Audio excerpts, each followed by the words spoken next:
Em 28 de outubro de 1924, a Coluna Prestes inicia propriamente como um levante do movimento tenentista do estado do Rio Grande do Sul. Foi através do 1º Batalhão Ferroviário de Santo Ângelo que Luiz Carlos Prestes articulou o que viria a ser a maior marcha protestante da história. Iniciava assim uma luta que duraria 2 anos e meio e percorreria todo o território brasileiro.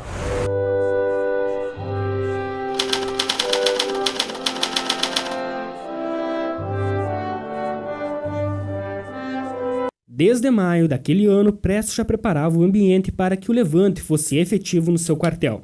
Tirou algumas licenças médicas e, inclusive, pediu demissão 1 mês antes do início da marcha, para disfarçar sua articulação com outros militares. O Luiz Carlos Prestes ele sempre foi muito preocupado com a formação dos soldados dele, né? Então ele ensinava a ler e escrever, alfabetizava, né? Procurava dar dignidade àqueles soldados na medida em que as condições do exército na década de 20 eram muito precárias. Então ele construiu uma força que apoiaria ele em qualquer circunstância. Por sua popularidade, Prestes teve facilidade em liderar um levante bem-sucedido no 1º Batalhão Ferroviário de Santo Ângelo.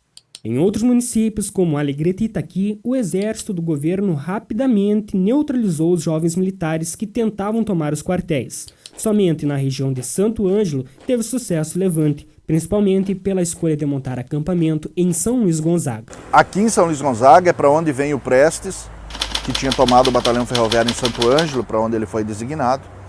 E aqui em São Luís Gonzaga, durante 2 meses, estes revoltosos vão se organizar. Então eles vão receber adesões de civis, de militares, de muitas pessoas da Revolução de 23, que é uma guerra civil do nosso estado, vão também aderir uma parcela desses revoltosos de 23 à Coluna Prestes. E aqui se reúne em torno de 1.500 homens. Armas, munições vêm chegando de todos os lados. E por que Prestes escolhe São Luís Gonzaga como um local onde esse movimento se concentra? Pela condição de São Luís Gonzaga não ter acesso ferroviário. Não havia até a nossa cidade os trilhos de trem. Então, o pensamento de Prestes como um estrategista é que dificilmente ele receberia um ataque surpresa do exército brasileiro, porque eles teriam que desembarcar de trem em Santo Ângelo ou São Borja e se deslocar a pé até a nossa região. E aqui o processo vai ser dado de uma forma tão completa que eles tomam o jornal da cidade e rodam aqui o Libertador. São 6 edições do Libertador que são rodadas na nossa cidade, explicando para a população o que é o movimento. O movimento sobreviveu devido ao conhecimento estratégico militar de Luiz Carlos. Muitos revoltosos não possuíam treinamento militar suficiente, além de estarem em desvantagem numérica e de armas. Por isso, Prestes preparou-se para evitar um confronto direto, sabendo que o governo enviaria tropas de combate. Fins de dezembro, as tropas do Exército Brasileiro se aproximam, são em torno de 7.500 homens. Para combater 1.500, então, se quiser, a cidade teria uma carnificina, né? Provavelmente as tropas revoltosas seriam esmagadas. Então Prestes faz o quê? Ele evita um combate direto com essas tropas federais. E o Prestes divide os seus 1.500 homens em 10 pequenas colunas. E ele calcula o tempo, então, que essas tropas viriam. E quando as tropas estão mais ou menos em São Miguel, ele faz com que esse grupo, essas 10 pequenas colunas, se infiltrem entre as tropas. E quando o exército chega em São Luís Gonzaga, não tem mais ninguém. Essa estratégia ficou conhecida posteriormente como Anel de Ferro. As tropas continuaram sua marcha sem nenhum conflito em São Luís Gonzaga. Para agradecer por isso, religiosos do município construíram uma gruta para Nossa Senhora de Lourdes. Elas haviam feito uma promessa para a santa, caso nenhuma gota de sangue fosse derramada na cidade. E a partir dali, de abril de 1925, é onde efetivamente inicia a marcha da Coluna Prestes, né?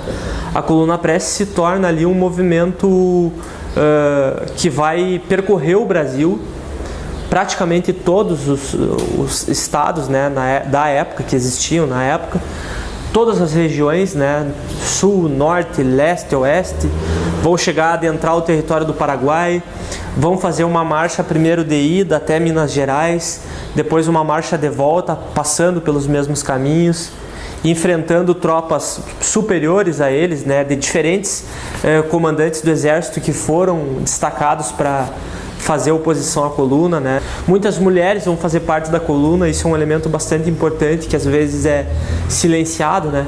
Cerca de 40 a 50 mulheres participaram. As mulheres participantes da coluna ficaram conhecidas como vivandeiras. O termo vem do francês e significa quem vende alimento para tropas. Na passagem do rio Uruguai, Prestes proibiu-as de continuar. Quando chegou aí, eu ainda era muito militar e não queria saber de mulher na coluna. Então ele deu ordens terminantes na tropa que estava organizando a passagem do rio, que nenhuma mulher podia passar para Santa Catarina. Cada uma voltasse para casa, né? Mas eu fui última viagem, eu participei dela, eu fiquei até o fim. Quando cheguei lá em Santa Catarina, as mulheres estavam todas lá. Já tinham passado e o que se ia fazer? E continuaram a marcha da coluna e foram úteis. E aí, em fevereiro de 1927, eles vão se exilar na Bolívia, né? E algo que foi muito importante para eles foi enxergar o interior do Brasil e as condições que as pessoas viviam nesse interior. O Prestes, depois da coluna, falou muito sobre isso, né? Que ele foi conhecer o Brasil de verdade com a coluna Prestes, vendo a miséria, a condição extremamente, a falta de dignidade que as pessoas viviam, a falta de educação, né? A violência que tomava conta também dessas regiões. E aí ele vai perceber, olha, trocar um presidente por outro não é o caminho, né? O Brasil precisa de muito mais do que uma transformação política, uma transformação social. Então, percebendo que em 1927 que os objetivos seriam outros, que aquilo que lá no início de 24 eles pensavam que seria o grande objetivo, convocar novas eleições, depor o presidente, tentar moralizar a política, percorrendo o interior do Brasil e vendo a condição das pessoas, eles começaram a repensar. Em 24 de outubro de 1926, aproximadamente 620 homens partiam em direção à Bolívia, onde chegaram em 3 de fevereiro de 1927. No dia seguinte, assinaram a ata de deposição das armas e encerrava assim a marcha que percorreu 11 estados brasileiros e aproximadamente 25 mil quilômetros por todo o território brasileiro.